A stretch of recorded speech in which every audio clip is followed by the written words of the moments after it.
The Latin phrases a priori and a posteriori are philosophical terms of art popularized by Immanuel Kant's Critique of Pure Reason, one of the most influential works in the history of philosophy. However, in their Latin forms they appear in Latin translations of Euclid's Elements, of about 300 BC, a work widely considered during the early European modern period as the model for precise thinking. These terms are used with respect to reasoning to distinguish necessary conclusions from first premises from conclusions based on sense observation. Thus, the two kinds of knowledge, justification, or argument, may be glossed. A priori knowledge or justification is independent of experience, as with mathematics, tautologies, and deduction from pure reason. A posteriori knowledge or justification is dependent on experience or empirical evidence, as with most aspects of science and personal knowledge.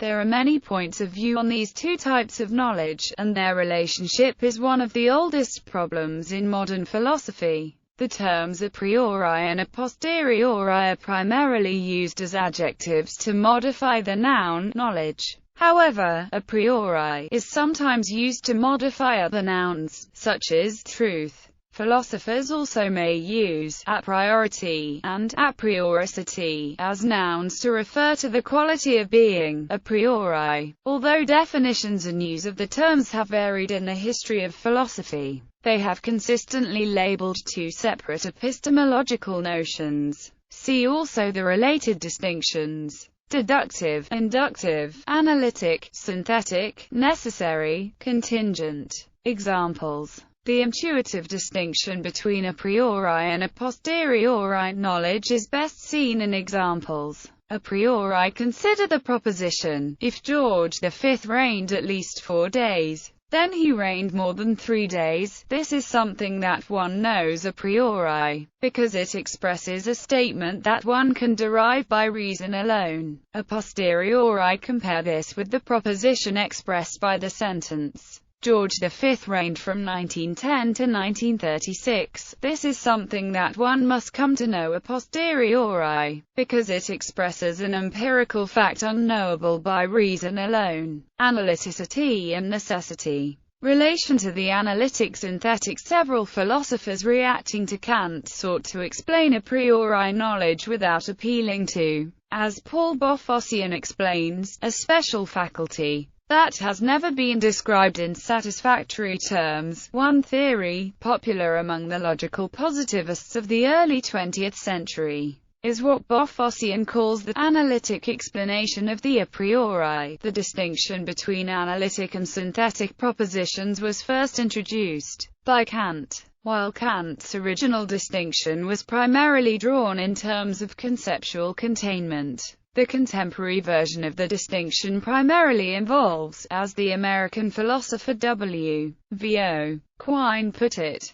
the notions of true by virtue of meanings and independently of fact. Analytic propositions are thought to be true in virtue of their meaning alone, while a posteriori analytic propositions are thought to be true in virtue of their meaning and certain facts about the world. According to the analytic explanation of the a priori, all a priori knowledge is analytic, so a priori knowledge need not require a special faculty of pure intuition, since it can be accounted for simply by one's ability to understand the meaning of the proposition in question. In short, proponents of this explanation claim to have reduced a dubious metaphysical faculty of pure reason to a legitimate linguistic notion of analyticity. However, the analytic explanation of a priori knowledge has undergone several criticisms. Most notably, Quine argued that the analytic-synthetic distinction is illegitimate. Quine states, but for all its a priori reasonableness, a boundary between analytic and synthetic statements simply has not been drawn. That there is such a distinction to be drawn at all is an unempirical dogma of empiricists,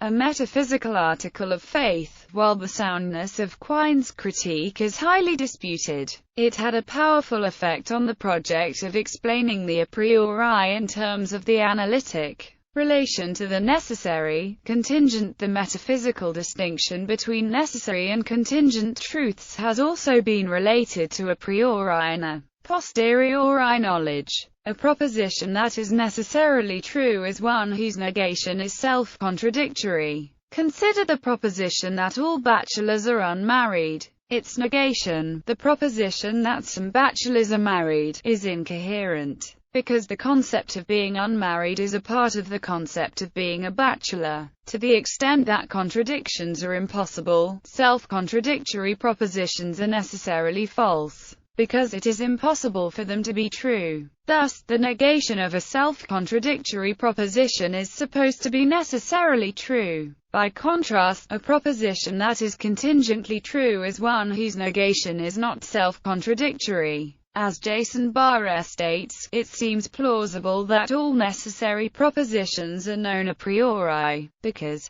sense experience can tell us only about the actual world and hence about what is the case. It can say nothing about what must or must not be the case. Following Kant, some philosophers have considered the relationship between aprioricity, analyticity, and necessity to be extremely close. According to Jerry Fedor, positivism, in particular, took it for granted that a priori truths must be necessary. However, since Kant, the distinction between analytic and synthetic propositions had slightly changed. Analytic propositions were largely taken to be true by virtue of meanings and independently of fact, while synthetic propositions were not. One must conduct some sort of empirical investigation, looking to the world, to determine the truth value of synthetic propositions. Aprioricity, analyticity, and necessity have since been more clearly separated from each other. The American philosopher Saul Kripke, for example, provided strong arguments against this position. Kripke argued that there are necessary a posteriori truths, such as the proposition that water is H2O. According to Kripke, this statement is necessarily true and a posteriori. Following such considerations of Kripke and others, philosophers tend to distinguish more clearly the notion of aprioricity from that of necessity and analyticity. Kripke's definitions of these terms, however, diverge in subtle ways from those of Kant. Taking these differences into account, Kripke's controversial analysis of naming as contingent and a priori would best fit into Kant's epistemological framework by calling it analytica posteriori. Thus, the relationship between aprioricity, necessity, and analyticity is not easy to discern. However, most philosophers at least seem to agree that, while the various distinctions may overlap, the notions are clearly not identical. The a priori, a posteriori distinction is epistemological, the analytic, synthetic distinction is linguistic, and the necessary, contingent distinction is metaphysical. But, of course, nearly everyone agrees that if there were a posteriori necessary truths, it would mean the end of science as we know it. History early uses the phrases a priori and a posteriori, a Latin for from what comes before and from what comes later.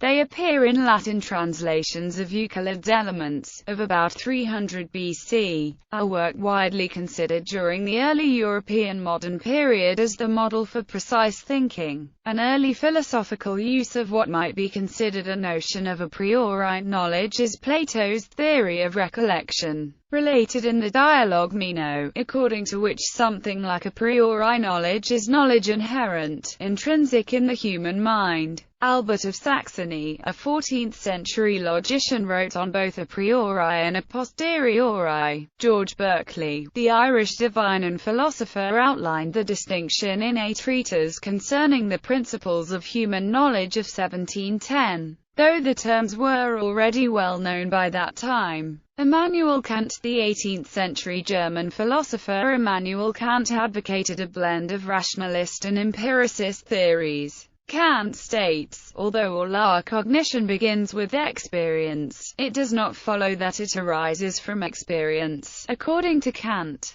A priori cognition is transcendental, or based on the form of all possible experience, while a posteriori cognition is empirical, based on the content of experience. Kant states, "It is quite possible that our empirical knowledge is a compound of that which we receive through impressions, and that which the faculty of cognition supplies from itself." Contrary to contemporary usages of the term, Kant thinks that a priori knowledge is not entirely independent of the content of experience, and unlike the rationalists, Kant thinks that a priori cognition, in its pure form, that is without the admixture of any empirical content, is limited to the deduction of the conditions of possible experience. These a priori, or transcendental conditions, are seated in one's cognitive faculties, and are not provided by experience in general or any experience in particular. Kant nominated and explored the possibility of a transcendental logic with which to consider the deduction of the a priori in its pure form. Space, time and causality are considered pure a priori intuitions. Kant reasoned that the pure a priori intuitions are established via his transcendental aesthetic and transcendental logic. He claimed that the human subject would not have the kind of experience that it has were these a priori forms not in some way constitutive of him as a human subject. For instance, a person would not experience the world as an orderly, rule-governed place unless time, space and causality were determinant functions in the form of perceptual faculties, i.e., there can be no experience in general without cause, space or time as particular determinants thereon. The claim is more formally known as Kant's Transcendental Deduction, and it is the central argument of his major work, The Critique of Pure Reason.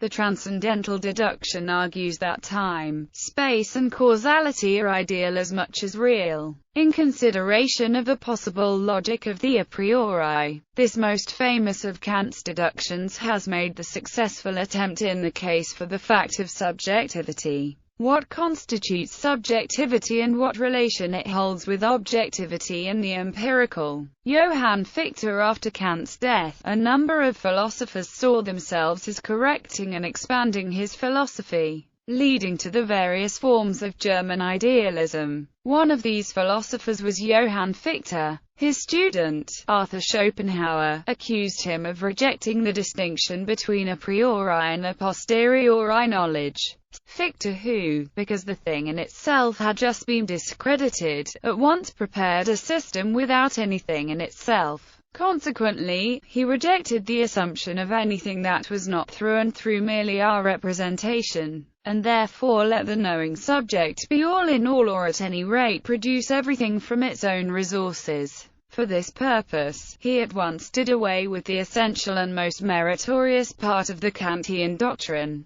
the distinction between a priori and a posteriori, and thus that between the phenomenon and the thing in itself. For he declared everything to be a priori, naturally without any evidence for such a monstrous assertion. Instead of these, he gave sophisms and even crazy sham demonstrations whose absurdity was concealed under the mask of profundity and of the incomprehensibility ostensibly arising therefrom. Moreover, he appealed boldly and openly to intellectual intuition, that is, really to inspiration. Schopenhauer, Perega and Paralipomena, Vol.